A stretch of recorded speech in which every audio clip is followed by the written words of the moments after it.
함께하기를 예수님의 이름으로 간절히 축원합니다. 여름의 끝에 서 있습니다. 날씨가 제법 선선해져서 이제 아침 저녁으로 계절의 변화를 우리에게 알리고 있습니다. 이제 가을 추수를 준비할 때로 나아가고 있습니다.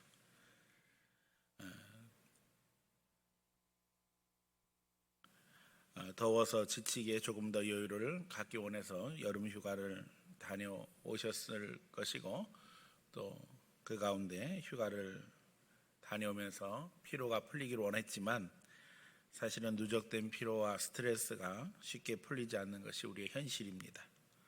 그런가 하면 그런 가운데서 너무 바빠서 휴가를 다녀오지 못한 분들도 있을 것입니다. 말씀으로 힘을 내고 또 위로받고 영적으로 승리하기를 소원하며 오늘 말씀으로 여러분께 나가기 원합니다. 오늘 본문은 아모스서입니다. 하나님이 아모스에게 보여주셨던 여름실과 한광주리에 대한 메시지입니다. 미가서 7장에도 비슷한 말씀이 있죠. 그래서 여러해 제가 같은 본문을 중심으로 해서 8월 마지막 주일마다 같은 본문으로 설교를 했습니다. 여름이 가기 전에. 기억하시는 분도 있을 것입니다.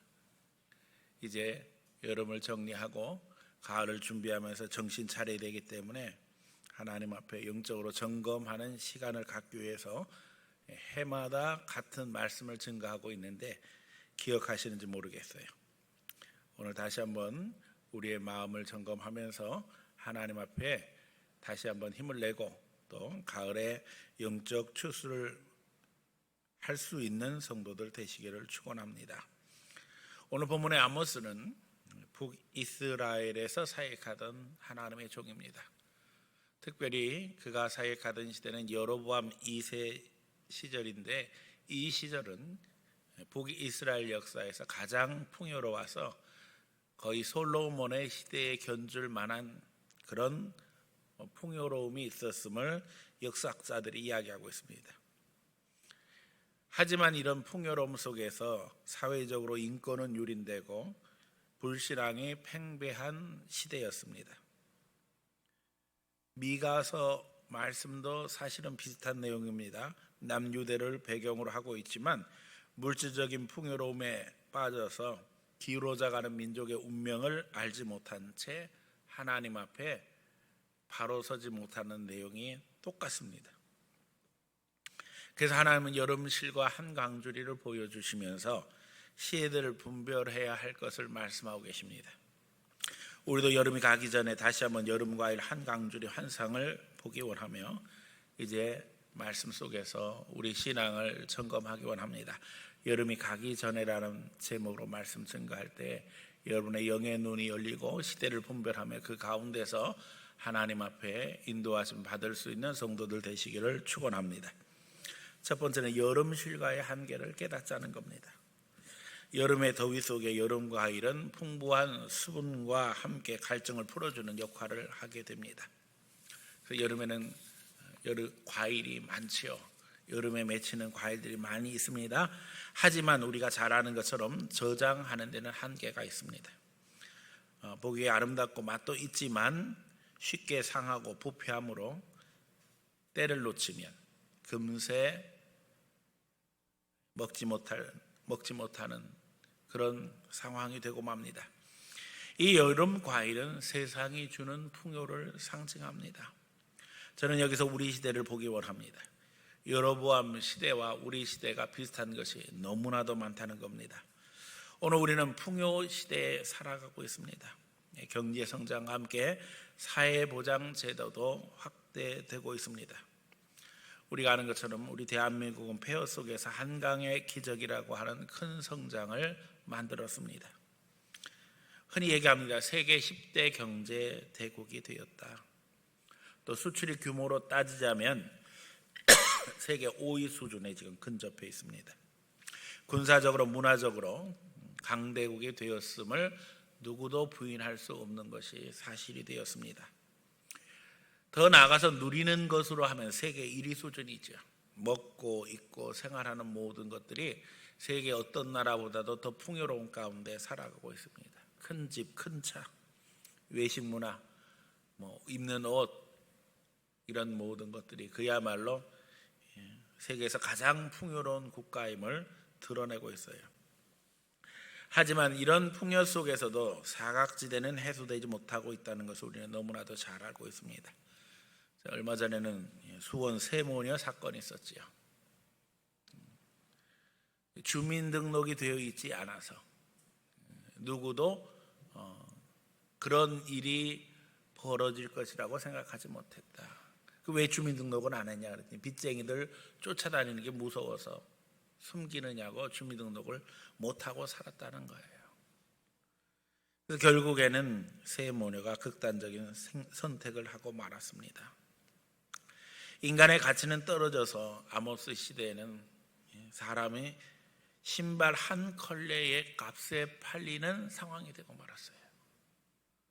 인간의 가치는 점점점 떨어지고 물질적으로 풍요하고 사람들은 잘 살게 되었는데 그 풍요를 함께 나누지 못함으로 말미암아 그 가운데서 오히려 어려운 사람들은 더 어려움을 겪고 있게 되었다는 겁니다.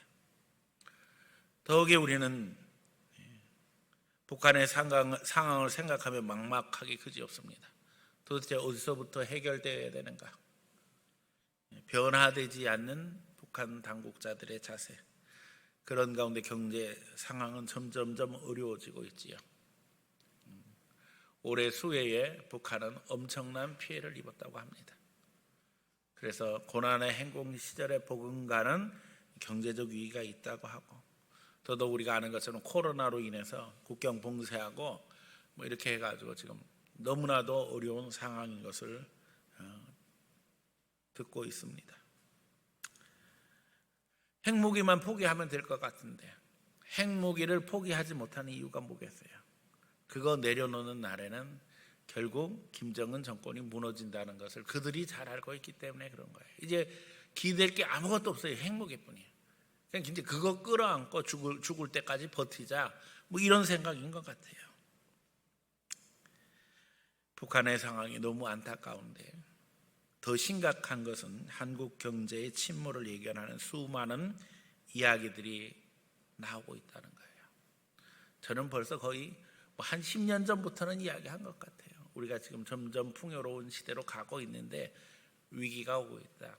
첫 번째 위기, 인구 위기. 두 번째, 교육 위기. 대통령 후보로 나와서 떠드는 모든 사람들 보면서 자기가 하나도 없다. 교육에 대해서 이야기하는 사람 하나도 없었어요. 인구에 대해서 얘기하는 사람 하나도 없어요. 10년 전. 그런데 지금 그게 아주 심각한 문제가 되었는데도 불구하고 지금도 먼산 불구경하고 있는 이 안타까운 모습을 볼 때 기가 막히기 그지없지요. 출산율 저와 함께 한때 2050년이 되면 우리 대한민국은 세계 2위 경제 대국이 될 것이라고 예견했던 전망들이 있었습니다. 근데 지금 와서 이제는 그런 전망이 무색한 상황이 되었고, 이대로 가면 2050년에는 인구 4천만 명이 붕괴되고 3,600만 명이 될 것이라고 이야기하고 있습니다. 2050년이 28년 남았죠. 이미 벌써 이제 5천만이 붕괴되는 것, 또 서울 인구가 1,000만이 붕괴된 것은 우리가 잘 알고 있잖아요. 경제 순위도 후퇴해서 2위가 아니라 12위가 될 것으로 전망하고 있습니다. 우리 대한민국은 국가 소멸의 길을 걷게 되고 일본보다도 더 먼저 지구상에서 사라지게 될 것이라고 예견하고 있습니다. 많은 이들이 통일에 대해서 이야기하고 통일되면 좀 전환이 있지 않겠느냐 이야기하는데, 이미 북한은 2천만 명 인구가 붕괴된 것이 아니냐 하는 조심스러운 주장을 하는 분들도 있어요. 도무지 북한의 인구는 제대로 조사도 되지 않고 죽어나가는 사람은 수없이 많다는 거예요. 그동안 정부에서는 출산 장려를 위해 많은 정책을 개발하며 돈을 쏟아부었습니다. 그러나 백약이 무효한 상황입니다. 어디에 문제가 있겠습니까? 오늘 본문이 이야기하고 있어요. 여름 과일만 보고 왔다는 겁니다. 여름 실과의 한계는 분명합니다.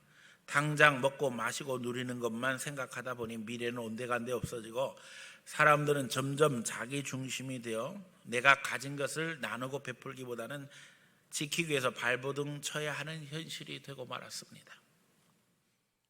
이게 대한민국만의 문제가 아닙니다. 온 인류가 지금 그 모양이 되었어요. 어제 인터넷에 보니까 호주에서는 연봉 1억을 주고도 환경미화원을 구할 수가 없다는 극단적인 이야기가 나왔어요.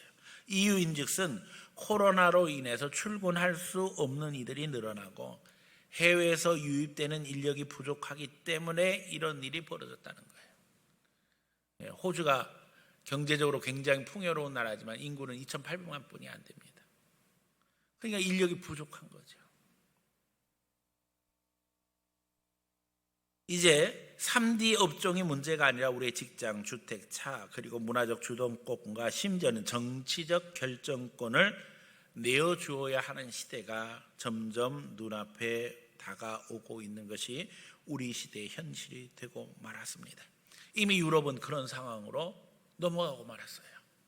대거 모슬렘들이 들어오면서 이제 모슬렘 문화와 또 모슬렘 종교 그리고 그들의 도덕적인 기준과 정치적 정당화가 일반화되는 상황이 되고 말았어요. 기독교 정신은 다 없어지고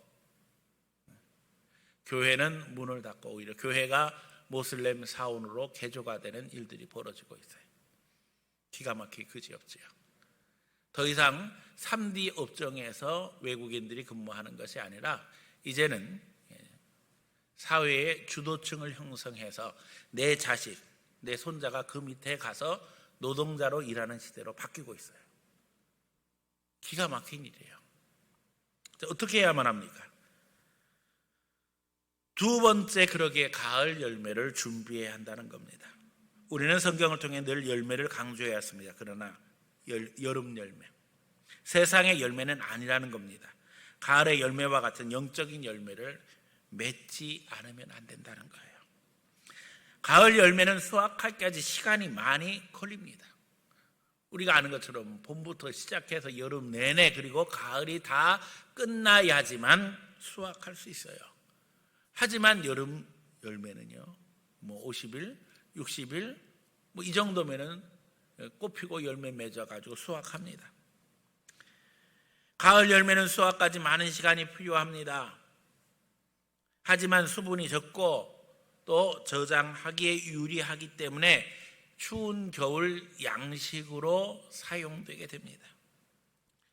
오늘 우리의 삶을 말씀 속에서 평가하며 하루살이처럼 살지 말아야 할 것입니다.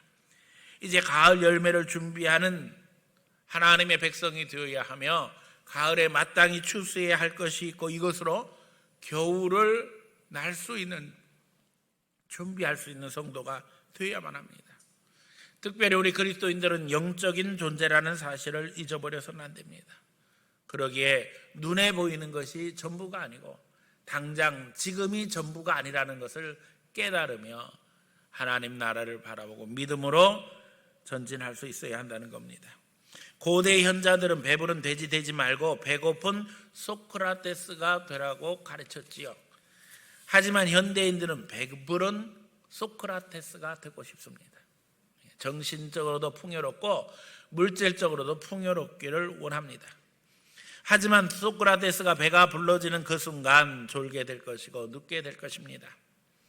인간은 영성을 상실한 채 그 어떤 짐승보다도 투쟁적이 되고 이기적인 존재로 전락한 것이 오늘 현대 사회의 모습입니다.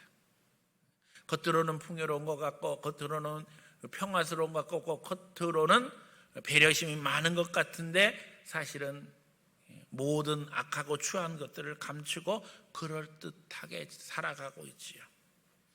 빨리빨리를 외치며 급하게 성장을 추구해온 우리 사회는 지금 영적으로 바로 서지 못하면 빨리빨리 망하게 될 위기에 서 있습니다. 쉽 끓는 냄비가 쉽게 식는다고 귀에 못이 박히게 들었는데 이제 이 말을 실감하는 상황이 되게 되었어요. 여기서 우리는 먼저 회개해야 할 것들이 많음을 하나님 앞에 깨닫고 머리 숙여 기도하며 하나님의 인도하심 받아야 됩니다. 내가 신앙의 모범을 보이지 못한 채 자녀들을 불신앙의 세상으로 내몰았다는 겁니다. 세상적인 기준으로 자녀들을 가르침으로 말미암아 영적인 것에는 별로 관심 두지 않냐고, 네가 좋은 대학 다니고 좋은 배우자 만나고 좋은 직장 다니면 성공하는 것이다, 이렇게 가르쳤어요. 그러나 예수님을 만나고 예수님 안에서 우리가 바른 신앙으로 세워지지 못하면 인생은 절대 행복할 수 없습니다. 오늘 우리 그리스도인들이 세상에 나가서 세상을 밝게 만들고 또 가정을 행복하게 하며 그 가운데서 믿음의 역사를 이루어야 되는데, 남이 만들어 온 거 누리려고 하고 또 남의 것 빼앗으려고 하고 거기에 몰두한다고 할 것 같으면 세상은 엉망진창이 되고 말겠지요. 지금 자녀들은 부모들에게 도움을 호소하는데 기쁜 영적인 아픔은 보지 못한 채 아직도 물질로 해결하려고 하는 부모들이 수없이 많이 있습니다. 아이고, 우리 자식이 어려운데 돈으로 도와줘야지. 여러분, 돈 문제가 아니에요. 내 자녀가 하나님을 만나고 그 가운데 인도하심 받으면 거기서 돌파구가 생겨요. 언제까지 책임질 수 있겠어요? 세상 모든 부모는 세상을 떠나게 돼 있어요. 그러면 자식들은 고아가 되는 거예요. 언제까지 내 자식을 고아로 남겨둘 것인가? 주님을 만나고 주님의 자녀로 살아가게 되어지면 주님과의 관계 속에서 하나님의 인도하심 받으며 믿음의 역사를 이룰 수 있습니다. 그런데 그게 안 되면 인생은 늘 항상 어렵고 힘든 거예요. 부모들에게 와서 속상한 이야기만 하는 거지요. 그 속상한 이야기를 하게 된 데에는 결국에는 영적 문제라는 거예요. 여러분, 이 심각한 문제를 깨닫고 지금도 늦지 않았습니다. 내 자녀들을 영적으로 바로 세우기 위해서 하나님 앞에 기도하고 간절히 헌신하지 않으면 안 되는 그런 상황에 와 있어요. 정치도 마찬가지입니다. 민주주의의 정신은 제대로 이해하지 못한 채 껍데기만 흉내내면서 지금 우리는 선동에 날뛰는 인민민주주의 사회처럼 되고 말았어요. 여당이나 야당이나 할 것 없이. 민주주의가 왜 시작되었고 그 근간이 무엇인가를 제대로 알지 못한 채 껍데기만 흉내내니까, 불과 수십 년 사이에 500년 이상 걸렸던 이 민주주의의 여정을 제대로 이해하지 못한 채 그냥 흉내만 내는 거예요. 경제도 마찬가지입니다. 물질이 왜 필요한지 인식하지 못한 채 그저 생존의 수준에서 물질을 이해했기 때문에 우리는 약육강식의 현장이 되고 말았어요. 강한 사람들이 약한 사람들을 잡아먹고 약한 사람들이 강한 자들의 희생물이 돼야지만 발전할 수 있는 사회처럼 변질돼 가고 있습니다. 신앙의 토대에서 자녀 교육이 이루어지고 신앙의 토대에서 경제가 이루어지고 신앙의 토대에서 정치가 이루어지고 문화가 만들어지고 신앙의 토대에서 사회의 정책이 만들어질 때에 그 사회는 든든한 반석 위에 흔들림 없는 사회가 될 것입니다. 신앙이 회복되어 바로 세우지 않는다면 백약 아니라 천약을 써도 우리 사회는 고쳐질 수 없고 결국 침몰의 길을 향해서 나아갈 수뿐이 없다는 거예요. 하나님 앞에 신앙의 틀 안에서 바로 세워질 때 하나님이 지켜주시는 대한민국이 될 수 있습니다. 그러므로 주님 앞에 여름실과에 만족하지 아니하고 이제는 하나님 앞에 영적 강국을 추구하는 대한민국이 되기를 소원합니다. 그래서 세 번째, 영적 강국이 이루자는 거예요. 물질적 풍요에 가치를 두고 지난 수십 년 동안 대한민국은 쉬지 않고 달려왔습니다. 그래서 경제적 풍요를 이루게 되었습니다. 그러나 이제 풍요가 아님을 알게 되며 추락의 시대가 시작되고 있는 것을 우리 눈으로 보고 있습니다. 두렵고 떨리기가 그지없습니다. 아직도 여름실과 한강줄이를 보면서 정신 차리지 못하고 못하고 만족에 빠져 있는 이들이 있습니다. 영적으로 깨어나야만 합니다. 바구니에 가득 담겨져 있는 여름실과를 흔들면서 침 줄줄 흘리고 그게 전부인 줄로 착각하고 있으면 이제 가을은 어떻게 준비할 것이며 더더욱 겨울은 어떻게 준비할 수 있겠어요? 영적으로 깨어나야 한다는 거예요. 지금 대만이 3만 불 초과되었, 국민소득이 3만 불 초과되었다고 그러죠. 우리 대한민국이 3만 불 중반입니다. 일본이 이제 3만 불 후반. 그래서 뭐 2, 3천만 불 차이로 지금은 세 나라가 어떻게 생각하면 동북아에서 가장 큰 경제 성장을 이루었다고 자랑하고 있는데, 중국은 규모의 경제를 강조하지만 어떻게든 간에 뭐 한국, 일본, 대만은 이제 선진국 반열에 올랐다고 이야기하죠. 하지만 심각한 건 지금 이 세 나라 중에 어떤 나라가 제일 먼저 침몰할까 경쟁을 하는 상황이 되었다는 거예요. 정신 차리지 않으면 안 됩니다. 오늘 교회는 소망일 뿐만 아니라 하나님 앞에 이 민족의 소망이 영적 강국을 이루는 데 있다는 것을 우리는 깊이 묵상해야만 합니다. 교회가 살아야 됩니다.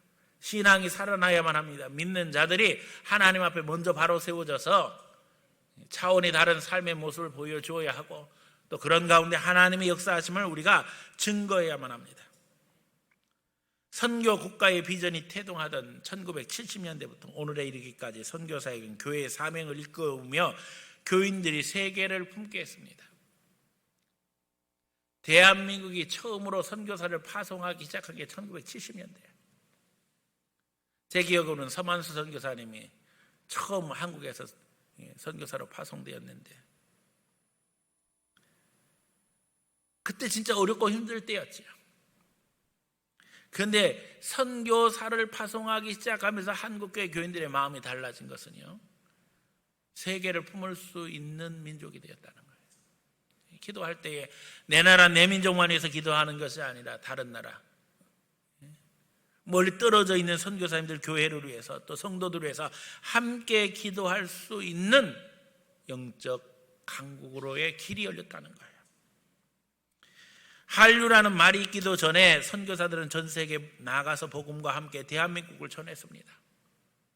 1980년대 한국교회는 민족복음화 대성회, 또 선교 100주년 기념성회를 하면서 10만 선교사 파송을 위해서 기도하기 시작했어요. 1907년 평양 대부흥 이후 당시 수만에 불과하던 한국교회는 한국교회 교인이 10만이 되기를 하나님 앞에 기도했어요. 그때 한국교회 기도 제목이 전 국민 중에 10만이 기독교인이 되게 해주세요 하는 것이 기도 제목이었어요. 그때 당시 우리 한국 조선의 인구는 2천만 명이었어요. 그러니까 5% 예수 믿게 해주세요. 10만 명이 하나님 앞에, 죄송합니다, 5%도 아닌가요? 2천만 중에 10만 명이니까 100만 명이 돼야지 5%인 거죠. 그냥 그만큼 기독교는 소수에 불과했어요. 그런데 놀라운 일이 벌어졌어요. 100년 역사 동안에 평균적으로 해마다 10만 명씩 늘어났어요. 기독교 전체가 10만 명 되게 해달라고 평양 대부흥운동 때 기도 제목이 그거예요. 이 땅에 10만 명의 그리스도인을 허락해 주시옵소서 그랬는데, 매년 10만 명씩 늘어나서 100년이 되었을 때 1000만 명이 되었어요. 기적이지요. 다른 게 기적이 아니라 한국교회는 그 성장 자체가 기적이었어요. 그리고 1000만이 됐을 때 하나님이 10만 명의 선교사를 파송하게 해달라고 기도하기 시작했어요. 그 당시 우리나라는 우리가 아는 것처럼 너무나도 연약하고 부족했습니다. 놀라운 것은요, 거슬러 올라가서 평양 대부흥운동이 시작되었을 때 이것이 우리 한국에만 있었던 일이 아니에요. 미국 아주사, 영국의 웨일즈, 인도의 펀잡, 전 세계적으로 성령의 강력한 역사가 함께 했는데요. 그리고 100년이 흐르는 동안 영국과 미국과 우리 대한민국, 인도가 세계 선교를 주도하게 되었다는 거예요.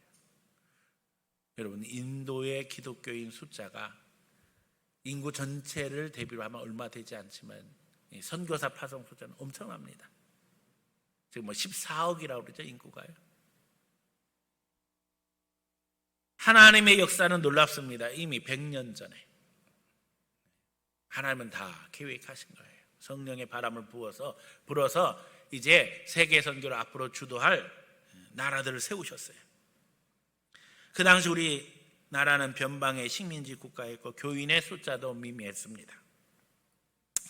그러나 교회가 민족의 심장으로 사명을 감당하게 하시고 독립을 주도하게 하셨을 뿐만 아니라 건국과 부흥을 주도하게 하셨어요. 오늘 우리는 이 민족을 향하신 하나님의 계획을 제대로 알고 이제 복음을 증거하는 제사장 나라로 사명 감당하기 위해서 기도해야만 합니다. 그리고 우리 그리스도인들은 헌신해야만 합니다. 이 땅에 불신 영혼들이 돌아오기 소원해야 하며 더 나아가 이제는 전 세계에 복음 증거하는 거룩한 나라 대한민국이 되기를 기도해야 할 것입니다. 이것이 우리 사명입니다. 우리는 제사장 나라로 우리 가슴에 열방의 길을 소원하며 하나님 앞에 기도해야만 합니다. 이 비전이 우리 가슴에 있는 동안 민족의 장래를 하나님께서 책임져 주실 것입니다. 그리고 이제 우리 국민의 시각은 바뀌게 될 것입니다. 그냥 당장 여름 실과에 만족하는 수준에서 벗어나서 영적인 세계를 보게 되어지고 하나님 나라를 이루기 위해서 기도하는 민족이 될 것입니다. 촛불을 끄지 말아야 할 것이며 촛대가 떠나지 않기를 하나님 앞에 우리 그리스도인들은 기도해야만 합니다. 지금 너무나도 심각한 상황입니다. 세상 사람들은 인구가 줄어들고 국가가 멸절 위기에 이르렀다고 이야기하지만 그 근원은 뭐예요? 결국 영적인 문제예요. 인구 문제, 교육 문제, 정치 문제, 경제 문제, 결국에는 영적 문제예요. 이거 깨닫지 아니하면 하나님 앞에 이 나라는 회복될 수 없습니다. 문제의 근원이 어디에 있는가를 분명히 알고 하나님 앞에 기도해야 된다는 거예요.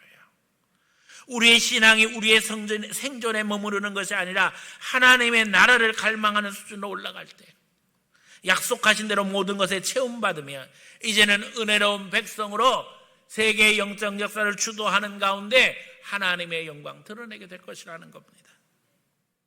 신앙 강국 대한민국을 기도하며 여름 실과에 만족하지 아니하고 이제는 하나님의 나라를 바라보며 하나님의 뜻을 실천하며 사는 성도들이 다 되시기를 예수님 이름으로 간절히 축원합니다.